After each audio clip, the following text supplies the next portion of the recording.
semuanya, kembali lagi kita dalam pelajaran tematik tema 2, subtema 2, pembelajaran ketiga. Dan hari ini kita akan belajar tentang kegiatan ekonomi. Pada cerpen yang berjudul Tanggung Jawab Ade, kalian tentunya sudah mempelajari bahwa Ibu Ade mempunyai usaha makanan untuk dijual ke warung-warung. Nah, dari usaha makanan itu tentunya Ibu Ade akan memperoleh keuntungan. Keuntungan inilah yang akan menjadi tambahan penghasilan bagi keluarga Ade. Usaha yang dilakukan Ibu Ade tersebut merupakan contoh kegiatan ekonomi yang diharapkan dapat meningkatkan kesejahteraan keluarga Ade. Supaya lebih jelas, kita mau bahas yuk satu persatu. Dalam kehidupan sehari-hari, kita tidak lepas dari kegiatan ekonomi. Nah, apa sajakah kegiatan ekonomi yang dilakukan sehari-hari? Kita akan mempelajarinya bersama-sama. Apakah yang dimaksud dengan kegiatan ekonomi? Kegiatan ekonomi adalah suatu kegiatan yang dilakukan oleh manusia untuk memenuhi kebutuhan hidupnya. Kegiatan ekonomi itu sendiri meliputi ada 3, yaitu produksi, distribusi, dan konsumsi. Apa itu produksi? Nah, amatilah kegiatan ekonomi pengrajin gerabah berikut ini. Seorang pengrajin akan mencari tanah liat sebagai bahan bakunya. Tanah liat ini diolah menjadi berbagai bentuk, misalnya gerabah. Gerabah yang sudah dibuat akan dijemur, kemudian dibakar. Proses akhir gerabah tersebut diwarnai, kemudian dijual kepada konsumen. Dari ilustrasi tersebut, dapat dikatakan seorang pengrajin telah melakukan kegiatan produksi. Jadi, produksi itu sendiri adalah kegiatan menghasilkan barang dalam rangka memenuhi kebutuhan hidup. Nah, orang yang melakukan kegiatan produksi disebut dengan produsen. Coba saat ini kita lihat sama-sama contoh kegiatan produksi yang terdapat di sekitar kita. Membuat tas, membuat helm, membuat tahu, membuat gerabah, dan juga membuat tempe. Itu adalah contoh kegiatan produksi. Kegiatan produksi berpengaruh terhadap kesejahteraan pemilik sumber daya ekonomi dan produsen. Bagi pemilik sumber daya ekonomi, adanya proses produksi memungkinkan memperoleh balas jasa. Balas jasa ini berupa sewa, bunga modal, ataupun gaji. Dengan balas jasa ini, pemilik sumber daya ekonomi dapat memenuhi kebutuhan hidup secara memuaskan.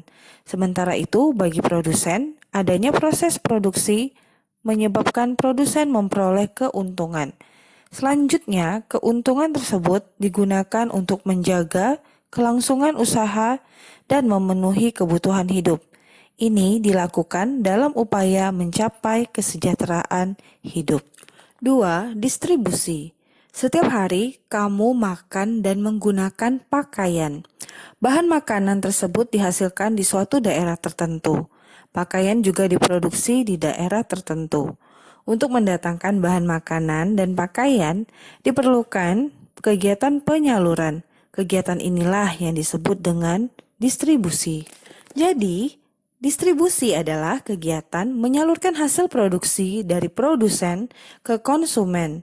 Nah, orang yang melakukan kegiatan ini disebut sebagai distributor. Kelancaran distribusi barang membutuhkan sarana transportasi dan akses yang memadai. Tujuannya agar hasil produksi dapat segera sampai ke konsumen dengan cepat dan tepat.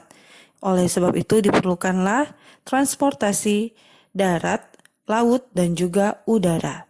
Contoh kegiatan distribusi adalah sebagai berikut: mengirim meja, mengantar bantuan PMI, mengirim barang, dan mengirim gas. Berikutnya adalah konsumsi.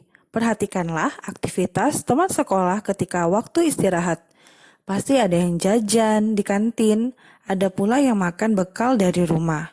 Jajan di kantin dan makan bekal termasuk kegiatan ekonomi.